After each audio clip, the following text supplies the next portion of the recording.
नमस्कार विद्यार्थियों। बीए भाग प्रथम में दूसरे प्रश्न पत्र प्रतिनिधि भारतीय राजनीतिक विचारक में आज का हमारा टॉपिक रहेगा गांधी के धर्म यानी सत्य और अहिंसा अथवा राजनीति के आध्यात्मिकरण पर विचार। गांधी जी के परिचय के बारे में गत व्याख्यान में हमने चर्चा की थी कि किस तरह से उन्होंने जीवन में संघर्ष किया और इसी के साथ साथ जो महत्वपूर्ण रचनाएं हैं उन रचनाओं पर जिन महान विभूतियों का प्रभाव पड़ा उन सभी के बारे में मैंने आप लोगों से चर्चा की। गांधीवादी दर्शन का मूल आधार ही सत्य और अहिंसा को माना जाता है, जैसा कि आप सभी लोग जानते हैं। राजनीतिक चिंतन के क्षेत्र में ऐसे बहुत सारे विचारक हुए जिन्होंने राजनीति और धर्म को एक दूसरे से पृथक किया, और जब राजनीति और धर्म को एक दूसरे से पृथक करने की बात आती है तो सबसे पहले हमारे मन में स्वतः ही मैकियावेली का नाम आता है। मैकियावेली के साथ साथ हॉब्स भी ऐसे विचारकों में शामिल हैं। मैकियावेली और हॉब्स जैसे विचारकों ने तो न केवल धर्म को राजनीति से पृथक किया वरन उसे राजनीति से निम्न स्थान प्रदान किया तथा उसे राजनीति द्वारा मर्यादित भी किया, परंतु गांधी जी की विचारधारा इससे बिल्कुल विपरीत रूप में हमें देखने को मिलती है।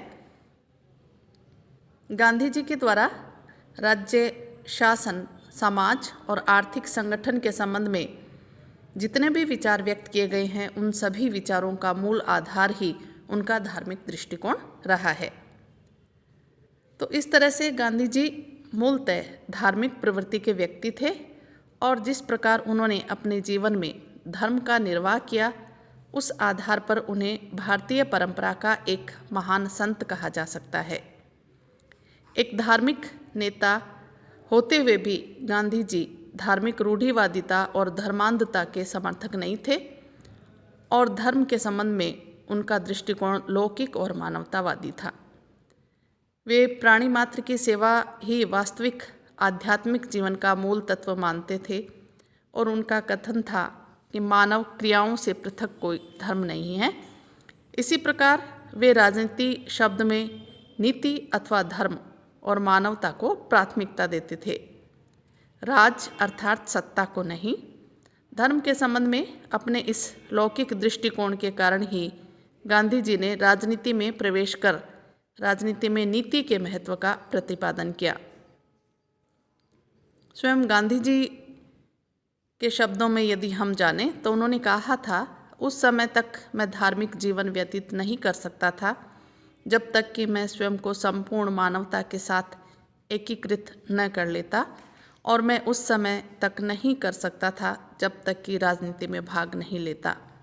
तो इस तरह के जब विचार हम पढ़ते हैं तो गांधी जी एक वैसे देखा जाए तो उनका लक्ष्य सत्य और अहिंसा को व्यक्तिगत व्यवहार ही नहीं वरन सार्वजनिक व्यवहार का आधार बनाना था, और उन्होंने इस लक्ष्य की प्राप्ति के लिए सार्वजनिक जीवन में प्रवेश किया।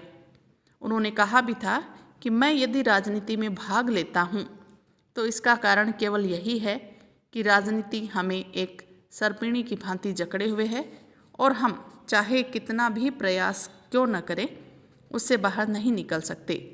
मैं इस सर्पिणी से जूझना चाहता हूँ। मैं इस राजनीति में धर्म को प्रविष्ट करने का प्रयास कर रहा हूँ। तो जब गांधी जी के विचार के अनुसार राजनीतिक, सामाजिक और आर्थिक कार्यों को हम पढ़ते हैं तो वो पूर्णतया पृथक भागों में विभाजित नहीं किया जा सकता उनके विचारों को इन महत्वपूर्ण मुद्दों को लेकर, और मानवीय कार्यों से पृथक रूप में धर्म का उन्होंने कोई अस्तित्व भी नहीं बताया। धर्म मानव के सभी कार्यों को एक ऐसा नैतिक आधार प्रदान करता है जिसके अभाव में मानव के सभी कार्यों का महत्व समाप्त हो जाएगा। तो वो कभी इस बात को स्वीकार करने के लिए तैयार भी नहीं थे कि व्यक्तिगत और सामाजिक जीवन के मापदंड अलग अलग होने चाहिए। तो इस तरह से जब हम देखते हैं गांधी जी के विचारों में सत्य और अहिंसा की बात हम करते हैं तो गांधी जी की विचारधारा में सबसे ऊपर या सबसे ज़्यादा महत्व का विषय सत्य और अहिंसा को ही हम पाते हैं। सत्य और अहिंसा को गांधी जी मनुष्य में अंतर्निहित धार्मिक भाव के विकास के लिए अपरिहार्य समझते थे। इन दोनों का एक अविभाज्य जोड़ा हम कह सकते हैं, जिसमें सत्य और अहिंसा एक साथ रहते हैं, क्योंकि गांधी जी के लिए सत्य ईश्वर है और जो व्यक्ति दूसरे को आघात पहुंचाता है वह सत्य का उल्लंघन करता है, ऐसा गांधी जी मानते थे। हिंसा असत्य है क्योंकि वह जीवन की एकता और पवित्रता के विरुद्ध है, इसलिए जीवन में अहिंसा का पालन करना सत्य के उपासक का सबसे बड़ा कर्तव्य है। सत्य और अहिंसा को सर्वोत्कृष्ट कहना गांधी जी की कोई मौलिक बात नहीं थी। उनकी देन यह है कि उन्होंने अहिंसा को एक व्यापक अर्थ दिया और एक व्यापक स्तर पर उसका प्रयोग भी किया। सत्य के बारे में गांधी जी ने कहा कि यह एक बड़ा कठिन प्रश्न है, किंतु स्वयं अपने लिए मैंने इसे हल कर लिया है। तुम्हारी अंतरात्मा जो कहती है वही सत्य है, पर सत्य को ग्रहण कर उसे व्यक्त करने के लिए अंतरात्मा शुद्ध होनी चाहिए, क्योंकि शुद्ध अंतरात्मा की वाणी ही सत्य हो सकती है। अंतरात्मा की शुद्धि के लिए साधना की आवश्यकता होती है और यह साधना जीवन में सत्य, अहिंसा, अस्तेय, ब्रह्मचर्य और अपरिग्रह को अपनाकर ही की जा सकती है। तो गांधी जी का विचार था कि देहधारियों के लिए पूर्ण सत्य की प्राप्ति संभव नहीं है, क्योंकि मानव आत्मशुद्धि के इन साधनों को पूर्ण रूप से नहीं अपना सकता। तो गांधी जी के मत में केवल सत्य बोलना सत्य के प्रति निष्ठा का प्रमाण नहीं हो सकता। सत्यपरायण व्यक्ति मन, वचन और आचरण तीनों से सत्य के प्रति समर्पित रहेगा। मन की पवित्रता, आचरण की शुद्धता और वाणी की निर्मलता व्यक्ति के आचरण की सत्यपरायणता के 3 स्पष्ट मापदंड कहे गए हैं। इसी तरह जब हम अहिंसा की बात करते हैं तो गांधी जी अहिंसा को मानव का प्राकृतिक गुण मानते थे और उनका विचार था कि मनुष्य स्वभावतः अहिंसा प्रिय है तथा वह परिस्थितियों वश ही हिंसावान बनता है। मनुष्य की अहिंसक वृत्ति का ही परिणाम है कि आदिम काल का वह व्यक्ति जो परिस्थितियों के वशीभूत होकर नरभक्षी के रूप में जीवन व्यतीत करता था, आज सभ्य और सुसंस्कृत प्राणी बन गया है। तो इस प्रकार समस्त मानव इतिहास में देखा जाए तो मनुष्य की श्रेष्ठ प्रवृत्तियों का विकास हो रहा है, इसमें कोई भी संदेह नहीं है। हिंसा को पूर्ण अनास्तित्व नहीं है, यह संसार में विद्यमान है और कभी कभी अपना रौद्र रूप भी प्रकट करती है, परंतु मानव समाज के विकास का इतिहास ये बताता है कि मनुष्य मूल रूप से अहिंसा प्रिय हैं और उनकी इस अहिंसक वृत्ति के कारण ही मानव जाति निरंतर विकास की ओर बढ़ती जा रही है। अहिंसा को लेकर गांधीवादी जो विचारधारा है उसकी मूल धारणा में कुछ महत्वपूर्ण बिंदुओं के बारे में मैं आप लोगों को बताना चाहूँगी। जैसे अहिंसा मानवीय जीवन की स्वाभाविक प्रवृत्ति है, ऐसा गांधी जी का विचार था।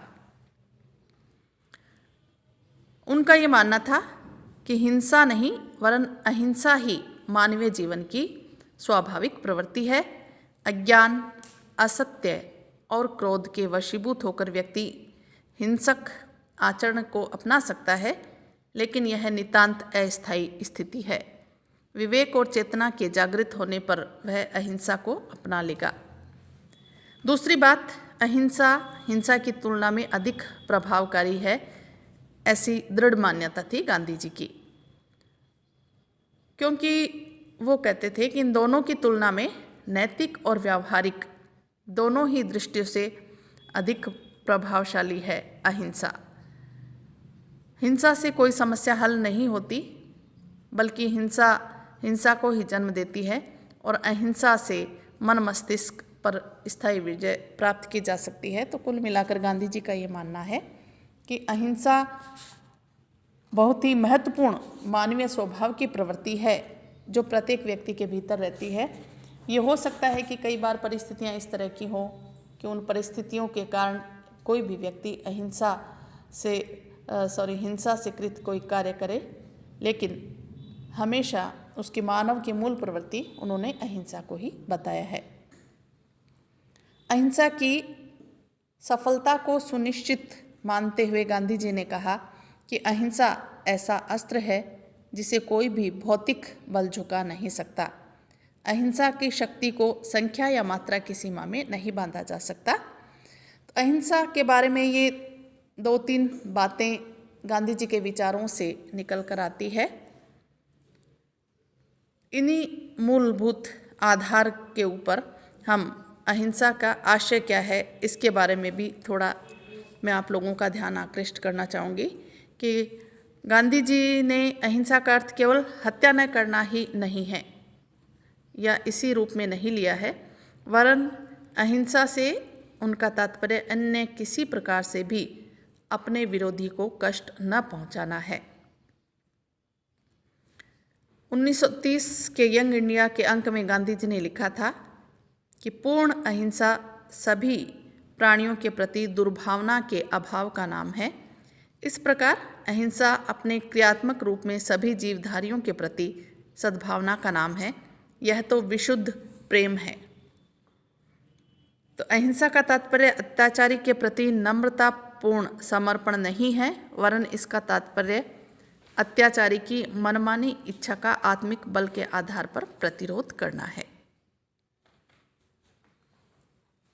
महात्मा गांधी का दृढ़ विश्वास भी था कि मनुष्य और समाज की स्थिति में रक्तपूर्ण क्रांति के आधार पर नहीं, वरन अहिंसात्मक पद्धति के आधार पर ही सुधार किए जा सकते हैं और सुधार संभव भी है। तो इनका विश्वास था कि प्रत्येक मनुष्य में चैतन्य शक्ति होती है और नैतिक प्रभाव द्वारा इस चैतन्य शक्ति को जागृत करके उसका हृदय परिवर्तन किया जा सकता है। वैसे देखा जाए तो गांधी जी का अहिंसा में दृढ़ विश्वास ही रहा है प्रारंभ से ही, और उन्होंने अहिंसा की कुछ अवस्थाएं भी बताई है, जैसे जागृत अहिंसा, औचित्यपूर्ण अहिंसा या भीरुओं की अहिंसा। जागृत अहिंसा से उनका मतलब था कि यह साधन संपन्न या बहादुर व्यक्तियों की अहिंसा है। इसका तात्पर्य है कि अहिंसा के इस रूप को दुखद आवश्यकताओं के कारण ही नहीं, वरन नैतिक धारणाओं में दृढ़ विश्वास के कारण अपनाया जा सकता है। जागृत अहिंसा से पूर्ण व्यक्ति में प्रहार करने की क्षमता रहती है, किंतु वह इसका इच्छुक कभी नहीं रहता। और इसी तरह से औचित्यपूर्ण अहिंसा की जब हम बात करते हैं तो अहिंसा के इस रूप को जीवन के क्षेत्र में किसी विशेष आवश्यकता के पड़ने पर औचित्य अनुसार एक नीति के रूप में अपनाया जाता है। यह निर्बल व्यक्तियों की अहिंसा या असहाय व्यक्तियों का निष्क्रिय प्रतिरोध कहा जाता है। तीसरा उन्होंने बताया भीरुओं की अहिंसा। कई बार डरपोक और कायर व्यक्ति भी अहिंसा का दम भरते हैं, किंतु उनकी इस प्रवृत्ति को अहिंसा नहीं, वरन डरपोक और कायर व्यक्तियों की निष्क्रिय हिंसा कहा जाना चाहिए। एक डरपोक संकट का सामना करने की अपेक्षा उससे भाग जाता है, जो नितांत अमानवीय, अप्राकृतिक और असम्मानजनक है।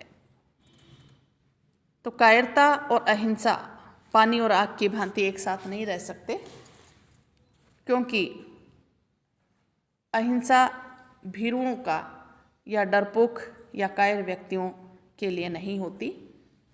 अहिंसा वीरों का धर्म है और अपनी कायरता को अहिंसा की ओट में छिपाना एक घृणित है या निंदनीय कार्य कहा जाएगा। यदि कायरता और हिंसा में से किसी एक का चुनाव करना हो तो गांधी जी हिंसा को स्वीकार करते हैं। इस प्रकार गांधीवादी पद्धति में व्यक्ति की नैतिक पवित्रता पर बहुत अधिक बल दिया गया है और इस दृष्टि से गांधी जी व्यक्ति का चरित्रवान होना बहुत ही आवश्यक मानते हैं और उनका विचार भी यही था कि मनुष्य की राजनीतिक, सामाजिक, आर्थिक समस्याएं मूल रूप में नैतिक समस्याएं ही हैं और इनका समाधान भी नैतिक साधनों से ही किया जाना चाहिए।